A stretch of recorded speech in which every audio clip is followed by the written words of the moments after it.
자, 최근 법원에서 양심적 병역 거부를 인정하고 있는 분위기인데요. 자, 스스로 자신을 양심적 병역 거부자다 이렇게 주장을 했지만은 법원이 인정하지 않은 대법원의 판결이 나왔죠. 대법원의 네. 판결인가요? 네, 맞습니다. 최근에 대법원에서 양심적 병역 거부, 그러니까 신념과 양심에 따라서 병역 의무를 거부하는 경우에는 이거를 병역법에 따라서 처벌할 수 없다라는 대법원 판결이 있었는데요. 네. 이번에는 그것을 부정하는, 그러니까 유죄를 확정한 대법원의 판결이 나왔습니다. 이 양심적 병역 거부라고 하는 그 신념이라고 하는 것이 외부로 표출을 해야 되고 그러한 표출된 것을 확인할 수가 있어야 되는데요. 사실 그 사람 마음속에 들어가 보지 않는 이상은 그게 사실인지 아닌지 저희가 알 수가 없잖아요. 그렇죠. 그래서 이러한 것들은 간접적인 어떤 정황이라든가 간접 사실에 의해서 확인이 될 수밖에 없다라는 겁니다. 그렇다고 한다면 이 20대 남성이 이 양심적 병역 거부라고 하는 그런 신념을 갖게 된 동기라든가 계기, 그런 부분에 대한 충분한 설명이 있어야 되는데 그런 부분에 대한 충분한 설명이나 동기가 없다라는 겁니다. 예. 저희가 어떤 신념을 갖게 된다라고 하면 신념을 뭐 날 때부터 가지는 것이 아니라 경험을 통해서 어떤 계기를 통해서 그 신념에 대해서 많은 고민을 하게 되고 또 그것이 신념이 강화되는, 그러한 생각이 강화되는 그러한 단계를 거치게 되는데 그러한 것들을 좀 확인하기가 어렵다라는 것이고요. 또 그래서 뭐 여러 가지 진술도 받았겠지만 또 뭐 본인이 예전에 썼던 글이라든가 아니면은 또 게임이라고 하는 것들 요즘에 검찰에서 많이 확인을 한다고 하는데요.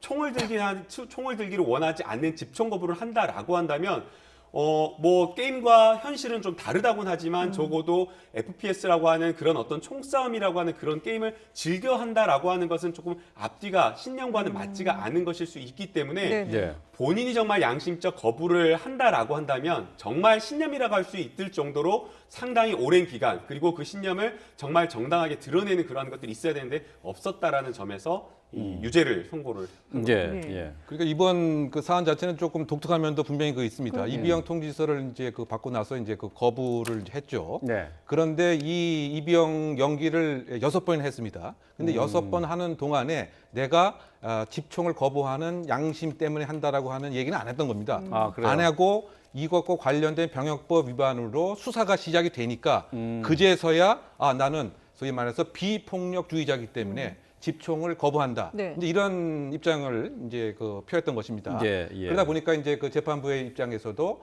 과연 이 양심이 어떻게 형성이 되었느냐. 이 피고인이 주장하기로는 과거에 수감 생활을 했던 것 같습니다. 수감 생활하는 그 과정 중에 특정적인 책을 읽어서 독서를 통해서 양심이 형성이 됐다라고 이제 봤지만 예. 법원의 입장에서는 그렇다고 본다면 어느 구절에 어떻게 양심이 형성이 되었던 것인지 또 그리고 비폭력주의자인데 어쨌든 폭력 전과도 있었던 것 같습니다. 예. 예. 더군다나 이렇게 이병을 연기하게 되는 그 과정에서 무엇인가 양심에 근거한 행동과 주장을 했어야 되는데 이것도 없었기 때문에 이렇다고 본다면 오히려 죄질이 불량하다.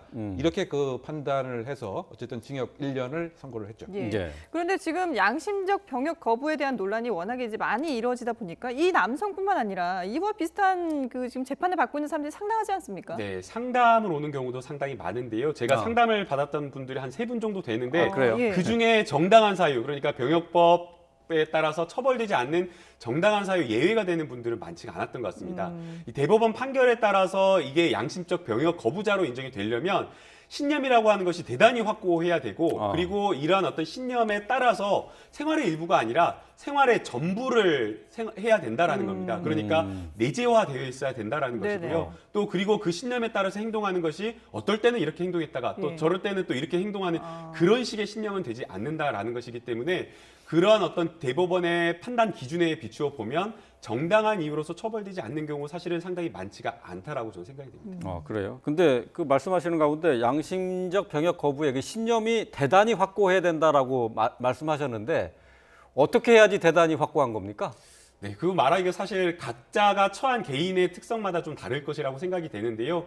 종교적 어떤 신념이다라고 한다면 그 종교와 관련된 어떤 부분에 있어서 굉장히 열성적으로 종교 활동을 하면서 또 동시에 그 종교적 신념과 가치를 지키는 그런 모습을 꾸준히 오랫동안 보여주는 것이 중요하다라고 보이고요.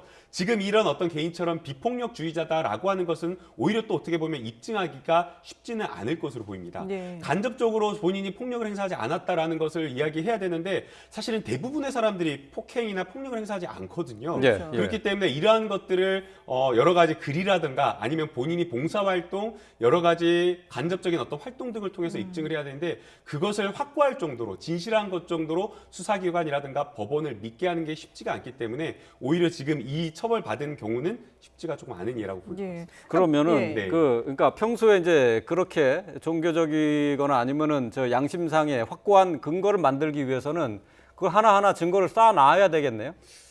물론 이제 그렇게 정말 치밀한 어떤 계획을 한다라고 한다면 그럴 수가 있겠지만 그렇게 우리나라 수사기관이 만만치가 않습니다. 그래서 면탈을 목적으로 뭐 2, 3년간 꾸준하게 어떤 그러한 근거를 만들 수는 있겠지만 분명히 본인의 어떤 삶을 추적하다 보면은 또 정당한 사유에 해당되지 않는 것들이 나올 수가 있기 때문에 예. 그렇게 하기는 쉽지 않을 거라고 생각이 됩니다. 예. 예, 알겠습니다. 어떻게 보면 이런 걸 개개인의 판단에 맡길 것이 아니라 사회적인 좀 합의가 필요하지 않을까, 기준에 대한 사회적인 합의가 필요하지 않을까라는 생각도 듭니다. 네, 지금까지 이웅혁 건국대 경찰학과 교수 그리고 김남국 변호사와 함께했습니다. 잘 들었습니다.